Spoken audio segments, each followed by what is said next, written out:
സംസ്ഥാനത്ത് police custody മർദ്ദനങ്ങൾ, പ്രത്യേകിച്ചും കുന്നംകുളത്തെ സുജിത്തിനേറ്റ ക്രൂരമർദ്ദനത്തിന്റെ പശ്ചാത്തലത്തിൽ നിയമസഭയിൽ അടിയന്തര പ്രമേയമായി ചർച്ചയ്ക്കെടുത്തു. 1ഉം 2ഉം പിണറായി സർക്കാരുകളുടെ കാലത്ത് നടന്ന പോലീസ് അതിക്രമങ്ങൾ നിരത്തി പ്രതിപക്ഷം സർക്കാരിനെ ആക്രമിച്ചപ്പോൾ ഭരണപക്ഷം പ്രതിരോധിച്ചത് അതിനു മുമ്പ് UDF സർക്കാരുകൾ ഭരിച്ച കാലങ്ങളിലെ പോലീസ് അതിക്രമങ്ങൾ നിരത്തിയാണ്. അതിലാണ് ഭരണപക്ഷം 1995 നടന്ന ശിവഗിരി പോലീസ് അതിക്രമം ഉയർത്തി കോൺഗ്രസിനെതിരെ മറുപടി പറഞ്ഞത്. ചർച്ചയിൽ വെച്ച് തന്നെ അതിന് മറുപടി പറയാൻ പ്രതിപക്ഷത്തിന് കഴിഞ്ഞില്ല. അങ്ങനെയാണ് അന്നത്തെ മുഖ്യമന്ത്രി AK ആന്റണി നേരിട്ട് മറുപടി പറയാനായി ഇന്നലെ മാധ്യമങ്ങളെ കണ്ടത്. ശിവഗിരി മഠത്തിൽ അന്ന് പോലീസ് കയറിയതിൽ നടപടിയെടുത്തതിൽ വിഷമമുണ്ടെന്നും അത് സർക്കാരിന്റെ രാഷ്ട്രീയ തീരുമാനമായിരുന്നില്ലെന്നും മറിച്ച് കോടതി വിധി നടപ്പാക്കുക മാത്രമാണ് ചെയ്തതെന്നുമാണ് ആന്റണി വിശദീകരിച്ചത്. അദ്ദേഹത്തിന്റെ വിശദീകരണത്തോടെ വീണ്ടും വാർത്തകളിൽ നിറയുന്ന ശിവഗിരി സംഭവം എന്താണെന്ന് ശിവഗിരിയിൽ സംഭവിച്ചത്, അതാണ് ഇനി ന്യൂസ് ഡീകോഡ് വിശദീകരിക്കുന്നത്. എന്താണ് ശിവഗിരിയിൽ അന്ന് സംഭവിച്ചത് എന്നതിന്റെ വിശദാംശങ്ങളിലേക്കാണ് നമ്മൾ വരുന്നത്. ശരി, 1995 സംഭവം ഉണ്ടാകുന്നത്. അന്ന് ശിവഗിരി മഠത്തിൽ പുതിയ ഭരണസമിതിയെ തെരഞ്ഞെടുക്കുന്നതിന് വേണ്ടിയുള്ള എലക്ഷൻ നടക്കുകയാണ്. എന്ന് വെച്ചാൽ ശിവഗിരി മഠത്തിന്റെ ഭരണം കൈയാളുന്നത് ഓരോ തവണയും തെരഞ്ഞെടുക്കപ്പെടുന്ന, എന്ന് വെച്ചാൽ അവിടെ വോട്ടുള്ള പ്രധാന സ്വാമിമാർ, എന്ന് വെച്ചാൽ പുതിയ ഭരണസമിതിയെ തെരഞ്ഞെടുക്കാൻ പവറുള്ള വോട്ടുള്ള പ്രധാന സ്വാമിമാരുണ്ട്.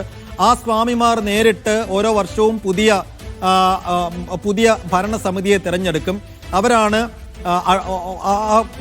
പുതിയ കാലങ്ങളിൽ മഠത്തെ മുന്നോട്ട് കൊണ്ടുപോകേണ്ടത്.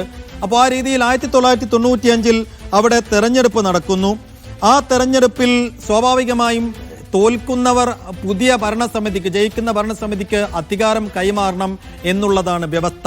പക്ഷേ 1995 തെരഞ്ഞെടുപ്പ് കഴിഞ്ഞ് തോറ്റ ഭരണസമിതി പുതിയ ഭരണസമിതിക്ക്, അതായത് വോട്ടെടുപ്പിലൂടെ തെരഞ്ഞെടുക്കപ്പെട്ട പുതിയ ഭരണസമിതിക്ക് അധികാരം കൈമാറാൻ കൂട്ടാക്കിയില്ല. സ്വാഭാവികമായും വോട്ടെടുപ്പിലൂടെ ജയിച്ച സ്വാമിമാർ വിഭാഗം വലിയ പ്രതിഷേധം നടത്തി. എന്ന് വെച്ചാൽ സ്വാമി സച്ചിദാനന്ദ സ്വാമികളുടെ നേതൃത്വത്തിൽ, സ്വാമി പ്രകാശാനന്ദയുടെ നേതൃത്വത്തിലുള്ള വിഭാഗമാണ് അന്ന് തെരഞ്ഞെടുപ്പിൽ വിജയിച്ചത്. തോറ്റത് സ്വാമി സച്ചിദാനന്ദ സ്വാമികളുടെ നേതൃത്വത്തിലുള്ള വിഭാഗം. പക്ഷേ സച്ചിദാനന്ദ സ്വാമികളുടെ നേതൃത്വത്തിലുള്ള വിഭാഗം തോറ്റെങ്കിലും അവർ അധികാരം കൈമാറാൻ വിസമ്മതിച്ചു. അങ്ങനെ സ്വാമി പ്രകാശാനന്ദയുടെ നേതൃത്വത്തിലുള്ള വിഭാഗം വലിയ പ്രതിഷേധങ്ങൾ ഉയർത്തി. സ്വാഭാവികമായും അത് നിയമവ്യവഹാരങ്ങളിലുള്ള കടന്ന് ഹൈക്കോടതിയിൽ ഒരു ഹർജിയിലാക്കി. അങ്ങനെ ഹൈക്കോടതി ആ ഹർജി പരിഗണിക്കുകയും വേഗത്തിൽ ഇതിനകത്ത് ഇടപെടാൻ സർക്കാരിനോട് ആവശ്യപ്പെടുകയും ചെയ്തു. കാരണം അവിടെ ഒരു നീതിപൂർവകമായ നടപടിയല്ല നടന്നത്. വോട്ടെടുപ്പിലൂടെ ജയിച്ചവർക്ക് അധികാരം കൈമാറുക എന്നത് സ്വാഭാവികമായും നടക്കേണ്ട ഒരു പ്രക്രിയയാണ്.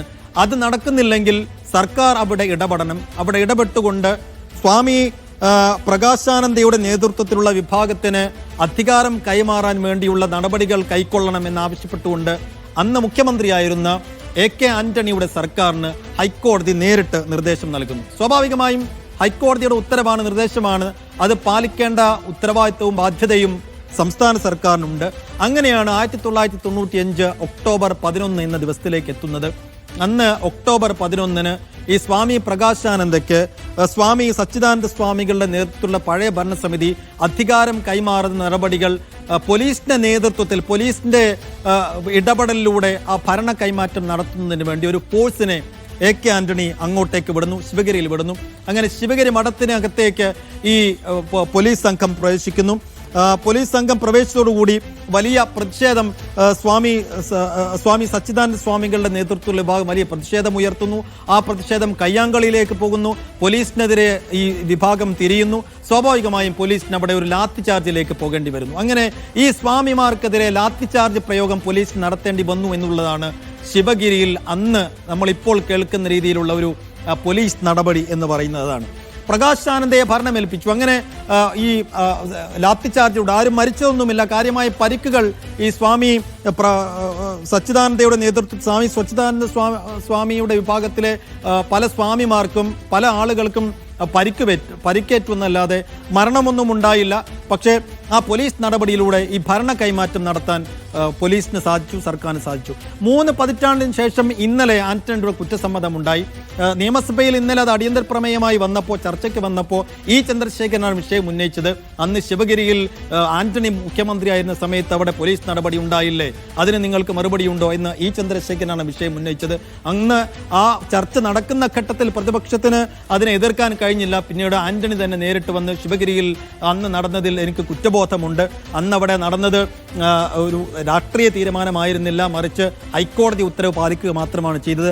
ആന്റണിയെ പിന്തുണച്ച് ഇന്ന് പ്രധാനപ്പെട്ട അവിടുത്തെ മഠത്തിലെ പ്രധാനപ്പെട്ട സന്യാസി സ്വാമി സച്ചിദാനന്ദയും ഇന്ന് ആന്റണിയെ അനുകൂലിച്ച് രംഗത്ത് വന്നു. അദ്ദേഹം പറഞ്ഞത് അന്ന് ആന്റണി സർക്കാർ ഹൈക്കോടതി ഉത്തരവ് നടപ്പാക്കൽ മാത്രമാണ് ചെയ്തല്ലാതെ അത് രാഷ്ട്രീയ തീരുമാനമായിരുന്നില്ല എന്ന്. അപ്പോൾ എന്തായാലും ശിവഗിരി മഠത്തിൽ അന്ന് എന്താണ് സംഭവിച്ചത് എന്ന കാര്യം ഇന്ന് വീണ്ടും വാർത്തകൾ നിറയുമ്പോൾ അതിലേക്ക് ഒരിക്കൽ കൂടി പ്രേക്ഷകരെ കൊണ്ടുപോവുക മാത്രമാണ് ചെയ്തത്. എന്തായാലും കോൺഗ്രസിനകത്ത് അന്ന് ശിവഗിരിയിൽ സംഭവിച്ചതിൻ്റെ ഒരു ഇമ്പാക്ട് എന്ന് വെച്ചാൽ അന്ന് കോൺഗ്രസ് നയിക്കുന്ന സർക്കാരിന് ചെറിയ വീഴ്ച പറ്റി, അതിന്നിപ്പോൾ ഭരണപക്ഷം ഉയർത്തിക്കാട്ടിയപ്പോൾ അതിനെ പ്രതിരോധിക്കാനും കഴിഞ്ഞില്ല എന്ന ഒരു നിരാശ ഇന്നിപ്പോൾ UDF ക്യാമ്പിലുണ്ട്. വരും ദിവസങ്ങളിൽ ഇതെങ്ങനെ ഡെവലപ്പ് ചെയ്യുമെന്ന് കാത്തിരുന്ന് കാണാം.